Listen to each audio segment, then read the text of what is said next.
Vamos voltar lá, voltei a gravar aqui. Vamos voltar lá para a questão que eu tinha proposto para vocês no final ali da nossa conexão anterior, ali no Zoom. Aquela questão lá da discussão que o rei Thamus estava tendo com o deus Thoth sobre a capacidade de um inventor avaliar a própria invenção. E aí ele estava, justamente o argumento dele, a discussão estava acontecendo com relação à escrita, porque Thoth estava muito entusiasmado com essa possibilidade dessa nova tecnologia que permitiria, um avanço enorme no conhecimento da humanidade, porque permitiria uma desconexão, um espaço temporal, digamos assim, Quem escreve, escreve num momento, quem lê, lê em outro momento e em outro lugar. O que parecia para o inventor parecia algo espetacular e, digamos assim, algo que a nossa sociedade soube aproveitar muito bem. Não é à toa que nós conseguimos ler até hoje a obra de Platão e entender o que pensava Sócrates, apesar de não estarmos na Grécia e estamos vivendo milhares de anos depois, simplesmente porque essa tecnologia estava lá disponível para isso. Mas estamos, ao se deparar ali com um Deus entusiasmado, com o fato de que tinha criado talvez o primeiro dispositivo de memória externa, mais ou menos um HD externo, tinha criado o primeiro dispositivo de memória externa ao cérebro humano, que era a escrita, e dizendo que dessa forma ele tinha conseguido resolver o problema de memória, que isso seria uma memória estendida para o ser humano. Foi logo alertado por Thamus que o que ele tinha encontrado não era uma solução para memória, era uma solução para lembrança, quando muito, porque afinal de contas o que seria registrado nos textos escritos não funcionaria como uma memória de alguém, seria vamos dizer, um registro parcial, quer dizer, um registro de algo que podia ainda ser chamado por muitos ser considerado como sendo sabedoria, quando na realidade era, quando muito, informação. Aliás, o Postman, como já tinha aparecido também lá no texto do Duzek, faz um alerta muito forte com relação ao fato de que novas tecnologias mudam o sentido de palavras que a gente tinha antes. E, inclusive, é uma discussão importante, porque, embora a nossa língua seja talvez uma das nossas primeiras tecnologias, uma tecnologia de comunicação que permite que o nosso cérebro interaja com o cérebro de outros humanos, ele depende, é uma tecnologia que depende e formata as ideias que a gente pode ter em função das palavras que a gente tem. A questão é que quando uma nova tecnologia muda o significado de uma determinada palavra ou de uma determinada expressão, ela faz isso de uma forma que, em geral, a gente nem sequer dá conta. Então, hoje a gente fala de democracia, e faz uma menção à democracia dos gregos, dos atenienses, e a gente usa a mesma palavra, como se estivesse falando da mesma coisa. Só que os atenienses, quando decidiam em praça pública os destinos da nação, digamos assim, eram aqueles mesmos 5.000 atenienses, todos eles muito formados da mesma forma, tinham exatamente a mesma cultura, todos eles donos de escravos. Os escravos não faziam parte da democracia deles. E hoje a gente usa a gente transfere a palavra, a democracia daquele tempo para nós, como se nós estivéssemos no mesmo, vamos dizer, vivendo no mesmo espaço e no mesmo tempo. Isso é obviamente coisa de idiota, mas enfim, nós todos somos em algum grau papagaios das ideias de outros. De certa forma, nós estamos fazendo isso exatamente agora, aqui eu e o professor Jurandir, tentando interpretar as ideias de Postman, que por sua vez interpretava as ideias de Sócrates, sem saber o quanto de fato nós estamos conseguindo compreender essas ideias, e sem saber o quanto nós estamos sendo justos e honestos com os autores originais sobre o que eles pretendiam transmitir. Sócrates possivelmente daria um puxão de orelha no seu discípulo Platão e diria, por favor, não escreva nada do que eu disse, porque eu sei que, como você aprendeu de mim, olhos nos olhos, eu, quando, como um bom mestre, ao perceber que você não tinha entendido, eu reforçava, eu ensinava de uma outra forma, de modo que em algum momento eu dissesse, pronto, agora você tem o conhecimento, né? A partir do momento que você escreve, isso aí fica disponível para outros, você perde essa garantia de que aquilo que foi escrito é o que vai ser lido do outro lado, né? Era esse o temor de Sócrates, e eu posso garantir para vocês, ele com certeza tinha razão, né? Provavelmente ele estaria dando um puxão de orelha em Platão, em Postman e em Peinado e Grêmio do lado de cá também, de uma forma muito mais modesta e muito mais na ponta aqui, tentando ler e entender o que esses pensadores disseram antes, porque o que nós temos é aquela informação que vem do livro ali, né? Nós somos consequência de Gutenberg.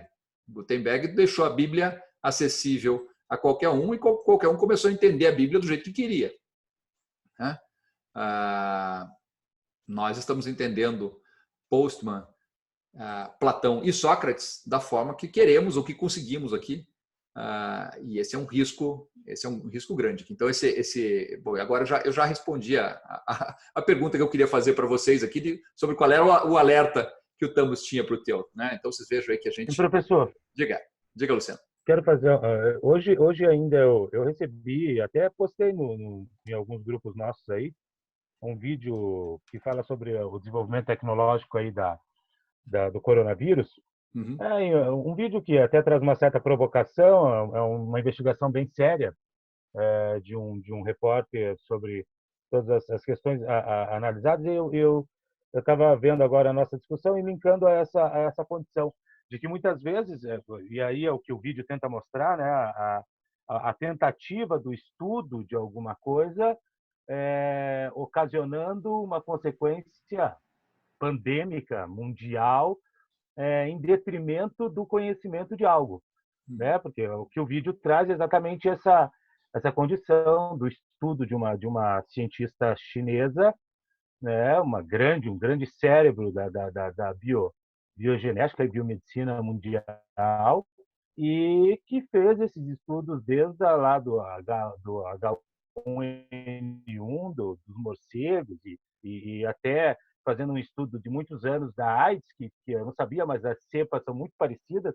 inclusive na questão de contaminação, e que existe aí, lógico, o que o vídeo tenta mostrar é que, na verdade, o mercado de Wuhan não teve nada a ver com essa contaminação, e sim um escape de um laboratório que estava tentando estudar sobre isso e perdeu a mão em relação a esse controle epidemiológico. O vídeo é longo e tal, vale a pena assistir, é bem controverso, o final é até bem americanizado, mas vale a pena assistir para entender um pouco, porque ele mostra bastante essa questão da tecnologia sendo utilizada, talvez com o efeito, eles estão querendo dizer, de arma química, e eu até entendi como um erro tecnológico que acabou gerando tudo que está acontecendo agora. Então, às vezes, a tecnologia traz também essa grande mudança de comportamento que a gente está tendo, que a Michelle estava falando anteriormente, né? Não ter dúvida. A gente está tendo que mudar todos os nossos comportamentos em relação a isso. Legal. Obrigado, Luciano.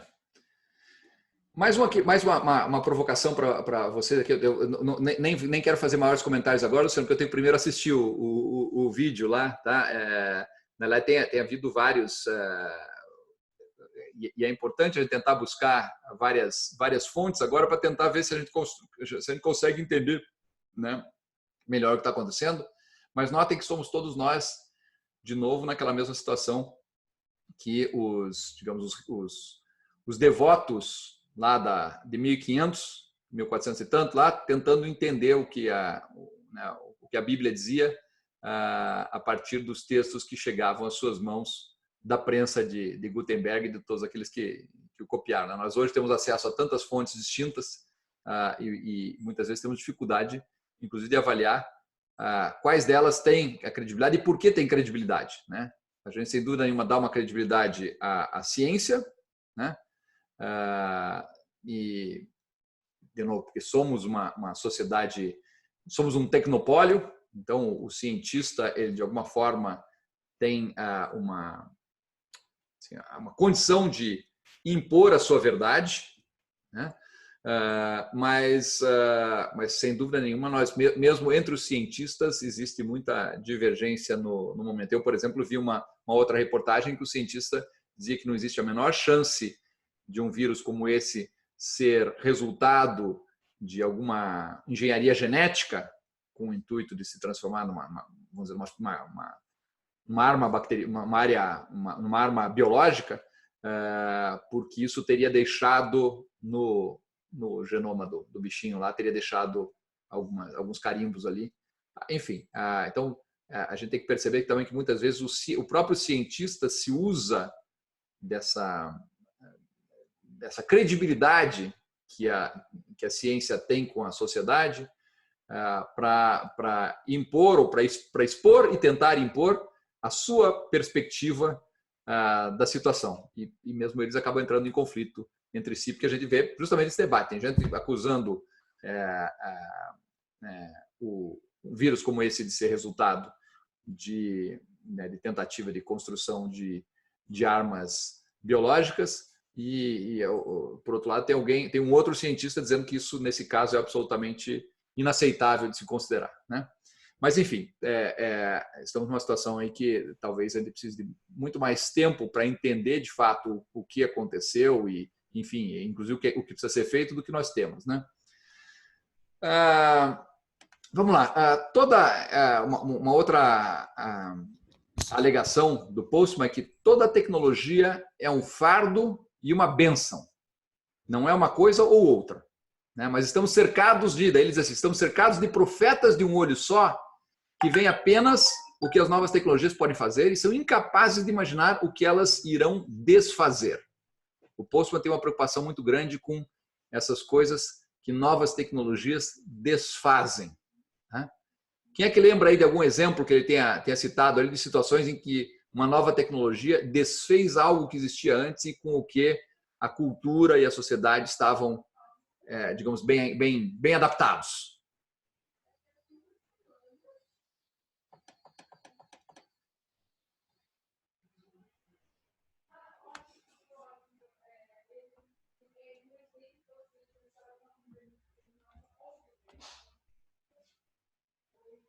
Professor, Diga-me.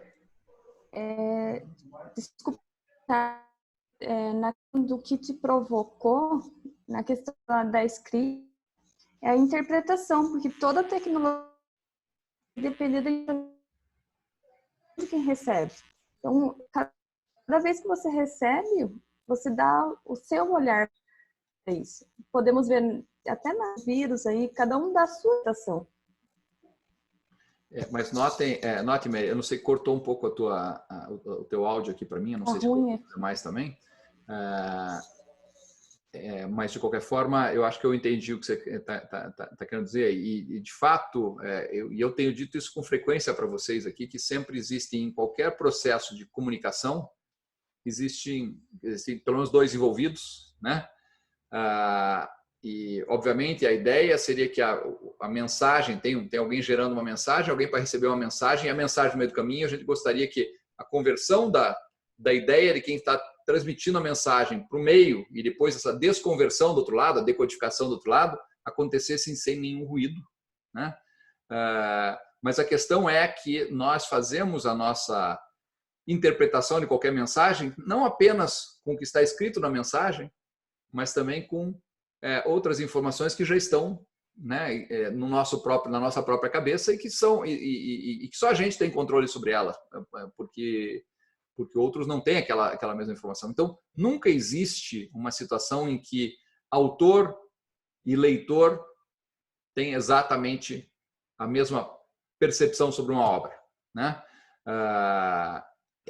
O que eu acho que acontece hoje é que, como a gente tem meios de comunicação que permitem uma interação, uma troca de informações muito maior do que no passado e muito mais multidirecional, a gente tem uma dificuldade muito maior de conciliar essas diferentes versões, né, de fatos, e que os próprios fatos em si já são, ainda mais vivendo no mundo pós-moderno como nós vivemos, os próprios fatos já são percebidos pela sociedade como algo um pouco mais fluido, né, do que seguramente perceberiam outras sociedades em outros tempos, né? O que eu estou querendo dizer aqui é que hoje nós temos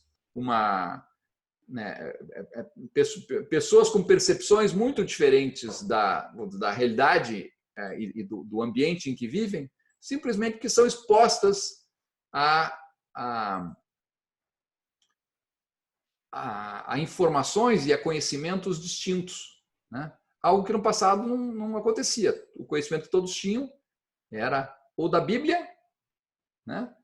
Ou daquela tradição de família contada de pai para filho, né? E que em geral também tinha uma certa interferência de vizinhos, enfim, e muito ligado à atividade lá agrícola, sei lá, enfim, a atividade que era executada ali por aquele grupo, né? Então, de fato, é bem mais complicada a nossa situação hoje em termos de avaliação, né, de qualquer informação, né? Mas para voltar lá naquela questão de por que ele fala que nós somos ou que nós estamos cercados de profetas de um olho só, que veem apenas o que as novas tecnologias podem fazer e são incapazes de imaginar o que elas irão desfazer. Basicamente porque nós somos tecnófilos. Todos nós, ou a maior parte de nós, somos tecnófilos, né? E estamos muito aptos a perceber os benefícios, as bênçãos, e talvez menos sensíveis ao fardo que uma nova tecnologia traria, até porque, em muitos casos, esse fardo ainda vai se construir, né? A bênção é a solução de um problema que já é visível e percebido, e o fardo pode ser a geração, eventualmente, de um outro problema até maior, mas que nesse momento ainda não está muito claro, né?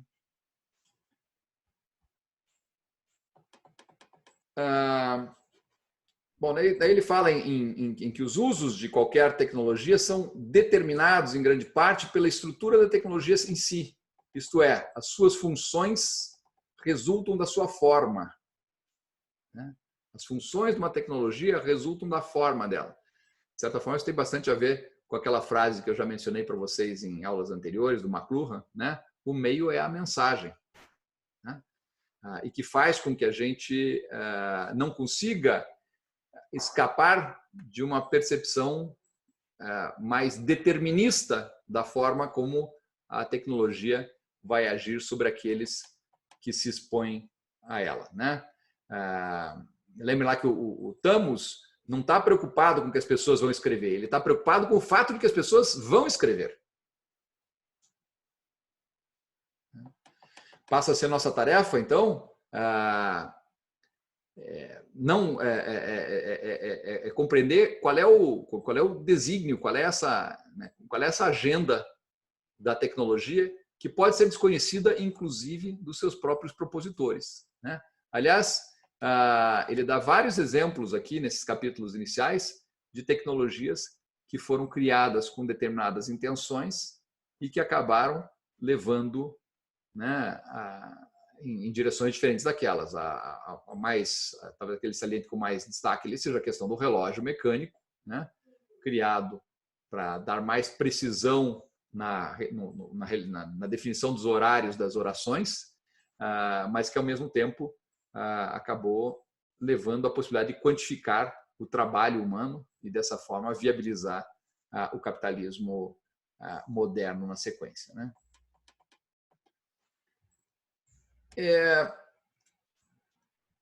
E aí ele fala que tecnologias radicais criam novas definições para velhos termos. Já falamos um pouquinho nisso, né? E falamos que esse processo acontece, inclusive, sem que a gente tenha uma plena consciência de que ele está acontecendo, né? Mas qual é, no fim das contas, o problema? Qual é o perigo dessa mudança de significado dos termos que a gente usa na nossa comunicação? Como é que vocês percebem isso? E talvez quais são os termos que ele menciona no texto como sendo termos que nitidamente a tecnologia acaba mudando.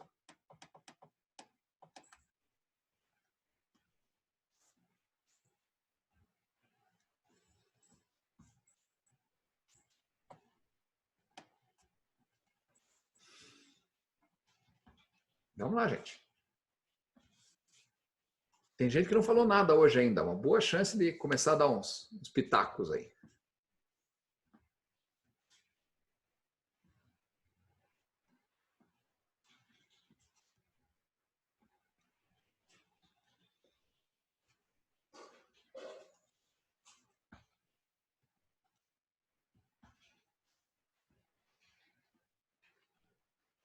Vocês acham que não, mas eu estou contando até 10 aqui de novo, como eu faço de vez em quando aqui antes de...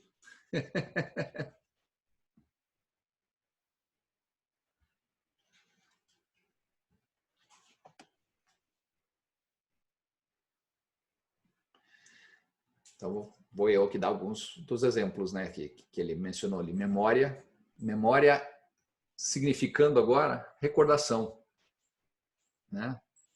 No caso de discutir lá a questão da escrita, né? Sabedoria, né? Sendo transformada em conhecimento. Alguém pode ter o conhecimento e ainda assim não ser sábio, né? Não tem o conhecimento, mas não sabe utilizar aquele conhecimento de modo a agir e intervir na sociedade, né? Em geral, ele salienta aqui que coisas novas requerem palavras novas, e até aí tudo bem, né? Mas também tem coisas novas que modificam palavras velhas, palavras que já têm significados com profundas raízes, né? As velhas palavras ainda parecem ser as mesmas, ainda que sejam utilizadas, né? E ainda são utilizadas nos mesmos tipos de frases, mas não tem mais os mesmos significados, né? Tecnologia, em geral, redefine um monte de palavras que têm significado muito forte para o ser humano e para muitas das nossas sociedades. Liberdade, verdade, inteligência, fato, sabedoria, memória, história, né? As tecnologias mexem com essas palavras, colocam outro significado dentro delas e muitas vezes elas continuam empacotadas com aquele mesmo poder que elas tinham no passado, né? Alguém fala hoje em democracia eletrônica, né? Como se a gente pudesse votar pela internet, né? E basicamente o que está querendo dizer é um Big Brother, né? Não é uma democracia no sentido de haver um debate, de se buscar entender as perspectivas do outro e depois decidir em função ou desse entendimento da perspectiva do outro, ou pelo menos da consciência de que existem outros que pensam diferente da gente, né? A democracia eletrônica moderna seria um paredão do Big Brother, daqueles em que cada um dá a sua opinião, né? E aí vence a opinião de 50% mais um. É a tirania da maioria, né? É diferente do que significava democracia, né, nos debates que aconteciam em praça pública na Grécia Antiga. Um outro ponto aqui que me chamou a atenção em que ele fala assim: aqueles que cultivam a competência no uso de uma tecnologia nova tornam-se um grupo de elite ao qual aqueles que não têm essa competência garantem autoridade, prestígio e merecidos. É mais ou menos assim, né? Dizendo, os vencedores, né? Obviamente, adquirem um poder, mas é um poder que, além de tudo, é enfatizado pelos perdedores, que admiram aqueles vencedores por terem conseguido se colocar numa situação de poder, né? Uma discussão importante com relação à tecnologia, e é uma discussão que hoje acontece de uma forma muito clara, é que tecnologia gera poder, né? Ou tecnologia transfere poder. O autor aqui argumenta que talvez as disputas tecnológicas mais aguerridas são aquelas da indústria da mídia, né? Porque a mídia, com as suas tecnologias de comunicação, né, cada nova mídia substitui uma mídia anterior e, ao fazê-lo, transfere o poder para um grupo distinto daquele que detinha o poder no momento anterior. Isso vale não apenas para pessoas e organizações, mas inclusive dentro da política, né? Basta vocês pensarem aí o quanto, vamos dizer, as nossas tecnologias viabilizam ou inviabilizam candidatos, né? A televisão, por exemplo, né? Vai lá, o rádio viabilizava um determinado tipo de candidato, tá? A televisão viabiliza outro, né? Na televisão você precisa ter mais do que, digamos assim, mais do que falar algo inteligente, é você ter uma apresentação que seja percebida como a de alguém que inspira confiança. O Postman fala sempre que Ronald Reagan, né, aquele que tinha sido lá um ator de filme de faroeste, só conseguiu ser eleito presidente dos Estados Unidos porque ele tinha uma imagem na televisão, lá na década de 80, que era uma imagem de confiança. Ele basicamente se parecia como qualquer outro pai de família americano, né? Não falava nada muito inteligente, né? Aliás, se colocasse Ronald Reagan e vai lá, eu não queria cair na nossa política aqui, mas a nossa ex-presidente aí para conversar, né? A conversa ia ser muito interessante, né? E se nós vivêssemos naquela época, né? Nos tempos dos memes atuais, né? A gente só ia ter memes dessas duas criaturas, né? Obama foi eleito por causa da internet, uma nova mídia que acaba levando o poder, né, para um tipo diferente de candidato. Mas ele foi eleito num momento em que a internet ainda não era a internet das fake news, né? Era a internet da mobilização de quem acreditava numa ideia. O Trump e o nosso atual presidente aqui foram eleitos nesse tempo de estupidez coletiva, né? Em que nós somos todos movidos pelas notícias falsas plantadas por robôs na internet, mas que são capazes de manipular o nosso processo decisório, simplesmente porque elas já são baseadas na interpretação da forma como a gente pensa, né? Então, hoje a gente consegue criar algoritmos, né, de computação capazes de perceber a partir de algumas poucas interações nossas nas redes sociais, perceber uma série de características sobre a forma como a gente pensa, e a partir daí você consegue gerar uma comunicação que converse com essa pessoa, levando a ela os argumentos que ela precisa para votar em qualquer candidato. Então, a tecnologia que nós dispomos hoje, né, leva a um determinado tipo, de novo, de viabiliza candidatos que não precisam mais ser, por exemplo, uma pessoa que transmita a confiança pela decência dos seus, né, pelo seu exemplo pessoal de como, né, de como se comportar, de como agir com relação aos outros. Nada disso é importante, né? Porque a tecnologia do momento não prioriza esse tipo de percepção de mundo, né? Enfim, então essas trocas tecnológicas, elas sem dúvida nenhuma vêm acompanhadas aí de mudanças